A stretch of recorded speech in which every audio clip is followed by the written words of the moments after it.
Bonjour. Le concours d'entrée au collège universitaire de Sciences Po Paris est l'un des plus difficiles et des plus sélectifs qu'on puisse présenter quand on est en classe de terminale. Et je crois qu'il ne faut surtout pas s'engager dans cette aventure qu'est la préparation du concours de Sciences Po sans se poser une question clé: quel est mon plan B en cas d'échec à Sciences Po Paris ? La première alternative à Sciences Po Paris, la plus logique, la plus évidente, c'est l'IEP de province, car ce n'est pas qu'à Paris qu'on trouve un institut d'études politiques, il y en a aussi à Lyon, à Lille, à Aix-en-Provence, à Bordeaux, à Grenoble, etc. Dans ces IEP de province, vous allez suivre une scolarité qui ressemble en tout point à celle qu'on suit à Sciences Po Paris, 3 années d'études généralistes et transversales qui débouchent sur une spécialisation possible en master.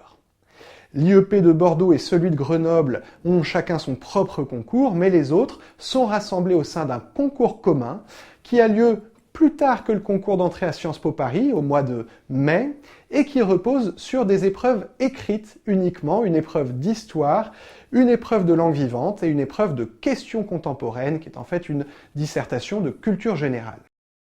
Moi, je suis vraiment ravi de ce choix. Si c'était à refaire, je le referais. D'abord parce que Strasbourg est une très belle ville qui est à 2 heures de Paris, qui est aujourd'hui en plein essor.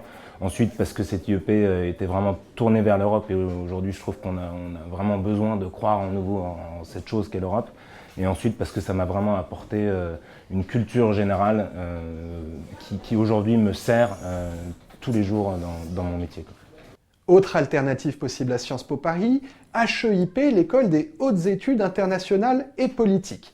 Une école spécialisée, comme son nom l'indique, dans les relations internationales et la science politique, et dont le programme est très proche de celui de Sciences Po, puisqu'il vous permet d'obtenir au bout de 3 ans un bachelor en relations internationales et sciences politiques, qui vous permet soit de continuer en master à HEIP, dans l'un des masters d'HEIP, notamment pour les métiers de la diplomatie ou des institutions politiques, mais qui vous permet aussi de présenter le concours d'entrée en master à Sciences Po Paris ou de rejoindre un master dans une université publique. Le concours d'entrée à HEIP est composé d'un dossier de candidature accompagné d'une épreuve écrite unique, qui est une dissertation à faire chez soi et à renvoyer à HEIP. Et en cas d'admissibilité, vous serez invité à passer un entretien de motivation et de culture générale. Et à vrai dire, c'est vraiment une très bonne alternative. C'est exactement les mêmes domaines d'études, c'est très complet, les profs sont vraiment excellents. Oui, j'envisagerais, après mon bachelor, peut-être de repasser le concours de Sciences Po Paris. Pour ce qui est de l'enseignement, on a des professeurs très renommés qui n'enseignent pas que dans notre école, qui enseignent partout, aussi bien à l'ENA qu'à Sciences Po, que dans des grandes écoles de commerce. Et un atout énorme de l'école, c'est les petits effectifs, des classes de 20 élèves en gros. Moi, j'aimerais bien m'orienter vers la diplomatie et pourquoi pas travailler en ambassade. J'aimerais bien aussi travailler dans la diplomatie, plutôt vers l'Amérique latine et le Brésil ou le monde hispanique. Juste des organisations internationales, mais pour l'instant c'est encore un peu vague.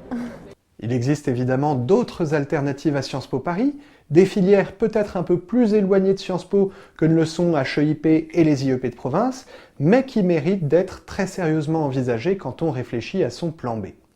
Ces alternatives, ce sont d'abord les classes préparatoires, et en particulier les classes préparatoires économiques et commerciales qui permettent d'entrer en école de commerce, et les classes préparatoires littéraires, Hippocagne, Cagne, qui débouchent sur une admission à l'ENS, École Normale Supérieure, ou bien, plus fréquemment, sur l'intégration d'une école de commerce, ou encore une poursuite d'études à l'université, et même peut-être à Sciences Po Paris grâce au concours d'entrée en master à Sciences Po.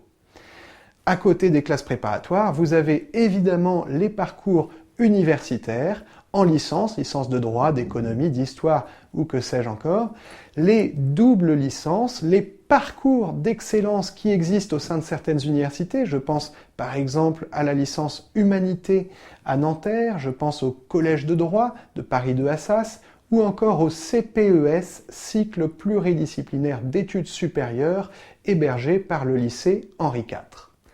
Pensez aussi aux universités privées, en particulier la Cato de Lille et la Cato de Paris, mais aussi aux universités étrangères qui recrutent de plus en plus de bacheliers français.